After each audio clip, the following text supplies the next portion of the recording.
అవును బ్రదరు. పెళ్లి చూపుల్లో పల్లవికి ముందు ఇంకెంతమంది అమ్మని చూసావు? అదెందుకు ఇప్పుడు? ఒక మేబీ 3 or 4.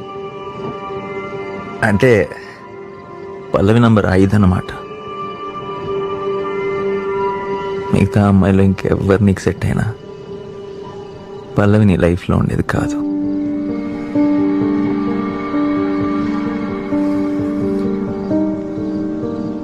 పల్లవి నీకు ఆప్షనే తప్ప చాయిస్ కాదు. కానీ నేను అలా కాదు బ్రదర్.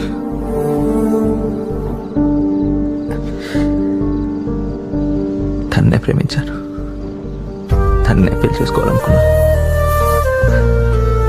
చావైనా బతుకైనా తనతోనే అనుకున్నాను. నాది కదా ట్రూ లవ్.